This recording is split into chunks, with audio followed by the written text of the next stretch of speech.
Auzubillahiminash-shaytanir-rajim. Bismillahir-rahmanir-rahim. Dear learners of class 8th, Assalamu alaikum wa rahmatullahi wa barakatuh. Today we are going to learn about air pollution. Yus is paran this chapter yath mans is paran pollution of air and water. Air pollution to water pollution yath mans is paran. अमिच introduction यानी pollution क्या गो तो इसके बाबत पान तो यह पढ़ित क्या हासिल कम किस्म जानकारी गसन हासिल अत इंट्रोडक्शन मुतलिक कर कत सोन प्रीवियस वीडियो तो आज पढ़ो इसमें एयर पोल्यूशन क्या गो तो कित पे करो ऑब्जर्व हवा polluted. As you might have seen that we cover our nose while passing a brick kiln emitting smoke. यानी ये लसा सेर शासन कुन जाय इस बारे में सेर कजा आ सेर कजा बस नेरान दह वारिया मकदारस में तो येल ते इस अपर नेरान करान पन नस करान कवर या यम सात लस जालान गर हालांकि सह ठीक तरीके जालन जालन गस कि मोमजाम जालान वगर जालन आसान कह गसान एयर पोल्यूशन वो वो अगर हसा कॉमन प्रैक्टिस वो यानी कॉमन प्रैक्टिस ये कि ोट जालान गर ये यह ोट डेर दजान अपर कन नेरान तो थोप दिवान पन नश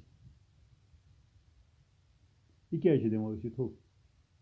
क्योंकि यह दह अपर कन अम दह सत हवा गसान गंद सोन सोन प्रयास सन कोशिश यह कि यह पोल्यूटेड हवा यह गोस ना यानी बॉडी मज दाखिल गसन कह अगर कंपेयर करो यानी एक जाए करो अगर कंपेयर करो जाए वो यह हवा कत यानी when we compare the quality of air at two different places. For example, a park and a busy road. अगर तुम पार्क मज बिहो या कुछ जाए बिजी रोड को या रोडस पे गाड़ी आसान चलान अत वो कि यह एयर क्वालिटी यानी बिजी रोडस पे असल कि यह एयर क्वालिटी अगर पार्क मज बेहमो अत और नेचुरली तुम वनु कि अगर सब पार्क मज बेहमो अमिच एयर क्वालिटी असल अत हवा असल अगर नेरो अगर तम सड़क पे नेरो यह सड़क वारिया बिजी यपर आसान गाड़ी पकान वारिया ट्रैफिक यपर अत हवा क्वालिटी चीज जान. A residential area and an industrial area अगर नमो रेजिडेंशियल एरिया वन तथ जाए या जाए इंसानी आबादी इंडस्ट्रियल एरिया गो या जाए इंडस्ट्री क्योंकि इंडस्ट्रियल एरिया आबादी मज आम तौर आबादी मज आबादी नश दूर अगर तुम इंडस्ट्रियल एरिया मज गो अत बैड क्वालिटी हवा दह क्या इंडस्ट्री मज फ्यूल इस्तेमाल कर अत मज बोड़ो फोसिल फ्यूल पेट्रोल डीजल वगैरह अमन ये गसान कम्बस्टन ये दजान वो स्मोक कर प्रोड्यूस दह तवे इंडस्ट्रियल एरिया मज हवा क्वालिटी चीज जान कह रेजिडेंशियल एरिया मज या अगर वह एक जाए नमो अगर अक जाए करो कंपेयर मगर एट द डिफरेंट टाइम यानी ट्रैफिक इंटरसेक्शन अगर यह करो कंपेयर मॉर्निंग आफ्टरनून तो इवनिंगस में सारे खुद ज्यादा दह कर आफ्टरनूनस में क्या अम वक्त ट्रैफिक दबाव यह ज्यादा गाड़ी अपर ज्यादा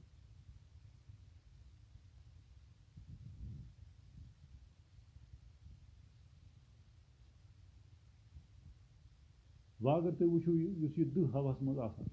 यह कत यह दह यम हसा गाड़ी पकान यह दह कर एमिट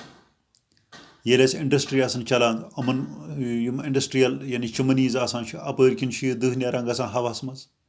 तो यम बाकी ह्यूमन एक्टिविटीज़ यमो ह्यूमन एक्टिविटीज़ सत्य दुह नेरान यह वातान हवास मज तो यम सत यह हवा गसान यम सत यह हवा गसान गंद यम सत यह हवा गसान खराब यम सत हवा क्वालिटी यह गसान डिग्रेड यम सत हवा रोजान चोन लायक यह रोजान चोन लायक अथ वन यह गो एयर पोल्यूशन वनो air pollution go when air is contaminated by unwanted substances which have a harmful effect on both the living and non-living things, it is referred to as air pollution. यानी ये हसा हवा यह हसा कंटमनेट गसा कंटमनेट क्या यह गंद गसा यानी तमो यम हसा अनडिजायर्ड अनवांटेड मटीरियल आसान ये हसा निमोन अनवांटेड सबस्टेंस यमो सबस्टेंसो सत यह हवा गस खराब तो यह खराब हवा यह हसा पे हार्मफुल यह पे यानी नुकसान दह लिविंग थिंगन बापत नॉन लिविंग थिंगन बापत अत वन यह गो एयर पोल्यूशन वह अगर वो what are the causes of air pollution वो तुम समझ कि ये हसा हवा गंद गस यानी तमो एक्टिविटीज़ सत हवा ये गंद गसान तमो एक्टिविटीज़ो सत यम एक्टिविटीज़ हेकन यानी नेचुरल एक्टिविटी हम नेचुरल प्रोसेस तो ह्यूमन एक्टिविटीज़ सत हवा खराब गस तो यह खराब हवा यह हसा पे नुकसान दह जिंद चीज़न बापत तो नॉन लिविंग थिंगन बापत अत वन यह हसा गो एयर पोल्यूशन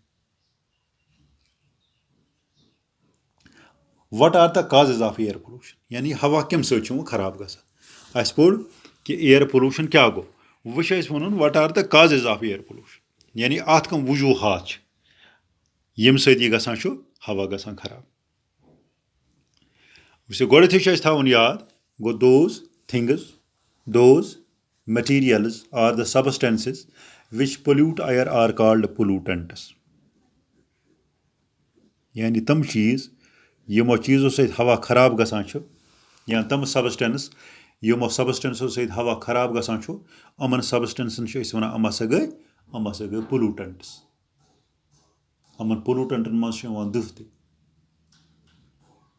अमन पोल्यूटेंटन मज यानी गर्द त अम अलाव तो यह in the form of solid material लिक्विडो सत गसान गैसो सत गसान अम सत यानी एयर पोल्यूशन अगर कुन वक्त वो गो कुन वक्त एयर पोल्यूशन गसान थ्रू द नेचुरल प्रोसेस यानी नेचुरल प्रोसेस मज कूच नेचुरल प्रोसेस गो हसा गो स्मोक एंड डस्ट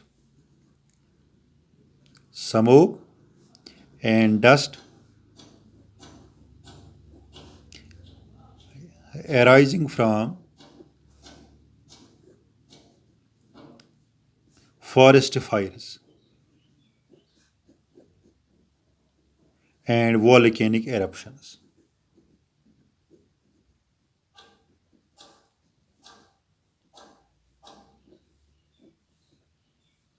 यानी नेचुरल प्रोसेस अगर वो नेचुरल प्रोसेस सत गसान या smoke and dust arising from forest fires यानी ये जंगल नार लगान तुम वो गो जंगलन लगान नार ये तथ पैमानस पे लगान कह अगर पे अंद पक वो यपर वो तुम जंगल यडल किन वगर गो अपर ये नार लगान यानी जंगलन वारियास एरियास नार लग अम सत गसान एयर पोल्यूशन या तुम रेडियोस पे बोजमुत योस ऑस्ट्रेलिया मज लोग नार जंगलन वारिया यानी एकर्स ऑफ लैंड अम हसा गई तबाह या अगर तुम वो यानी ब्राजीलस मज लोग जंगलन नार योस पे गो सोरे दुनिया तथ पे मुतफिक कि कोरक हसा ब्राजीलस कोर मदद तमाम दुनिया के मुल्को सह नार छत करनस मज अगर वो अमन क्या दुनिया कन मुल्कन दुनिया कन मुल्कन यह कि ईतिस पैमानस पे जंगलस नार लग ईतिस एरियास लग यह हसा करान पोल्यूशन यह करान हवा गंद यह हवा यानी गंदगी नश बचाने बापत आय अमन हुकूमतन मदद कर अत वन यह हसा गो फॉरेस्ट फायर तो यह फॉरेस्ट फायर यह यानी नेचुरल प्रोसेस तो यह नेचुरल प्रोसेस यम सत गसान एयर पोल्यूशन या गो वोल्केनिक एरप्शन अगर अस वुचो वोल्केनिक एरप्शन गई अगर यानी आतश फिशान वनान उर्दू पे आतश फिशान जमीनस गो तुम आसो पोर्मुत यानी जियोग्राफी मज वोल्केनोज क्या गई वोल्केनिक एरप्शन गसान यह जमीन वोल्केनोज आतश फिशान हम फटान अच्छे नेरान नबर यह अच्छे मैगमा नेरान नबर तो अत सह गो अत यानी lakhs of tons of dust अत गर्द यानी लच बड़ टन नेरान अम मज यह हवास मज फहलान तो यम सत हवा पोल्यूट ग तो गई ओताम हसा गई नेचुरल प्रोसेस व अगर वो यम ह्यूमन एक्टिविटीज़ वो human activities add a lot to the pollution of air यानी when we see the pollution of air in today's world it is mainly because of the human activities अगर अजकिस दुनियास मज वो air pollution गसान main इन responsible गो तम human activities natural process तो वो गो natural process यानी हम हेतै आसान कि हम गसान कुन सात मगर ह्यूमन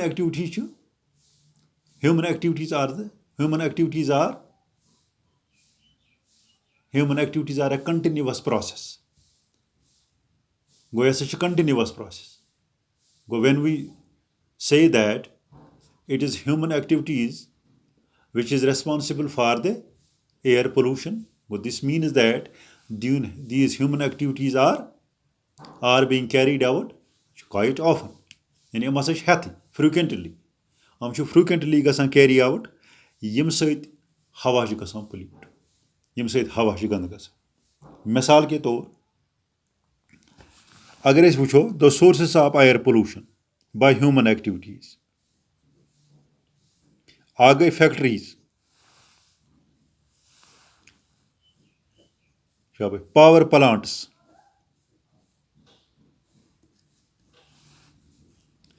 बे गो ऑटोमोबाइल एग्जॉस्ट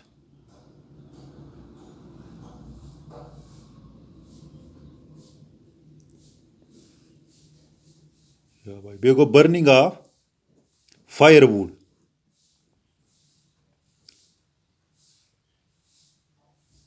और काउडंग यानी ये ह्यूमन एक्टिविटीज़ नमो आ गई फैक्ट्रीज वो फैक्ट्री गई सह जाए या जाए कह चीज़ वारियास मकदारस मज तैयार गसान मिसाल के तौर बूट लागान हम बनान फैक्ट्री मज लागान कपर हम बनान फैक्ट्री मज बन गर हम बनान फैक्ट्री मज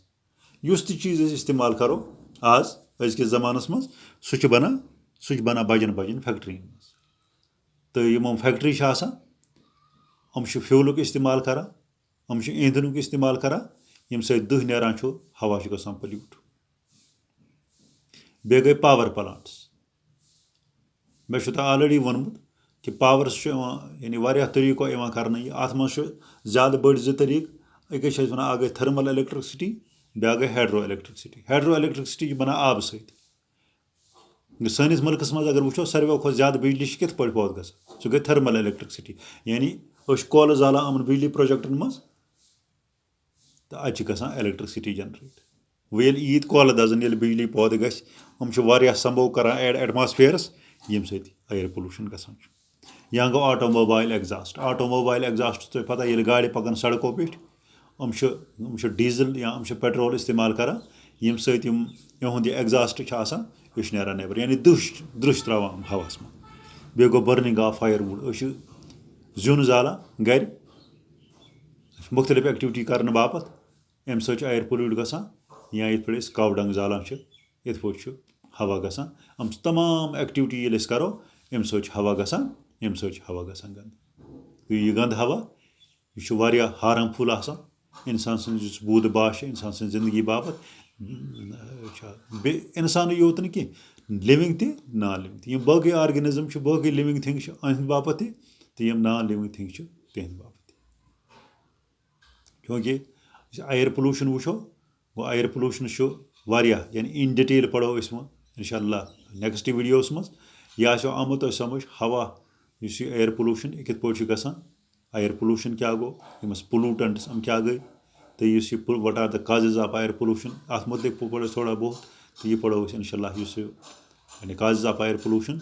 अत पढ़ो यानी डिटेल्ड अकाउंट यह पढ़ो इंशाल्लाह नेक्स्ट वीडियोस मज तुदा इजाज़त खुदा हाफिज़।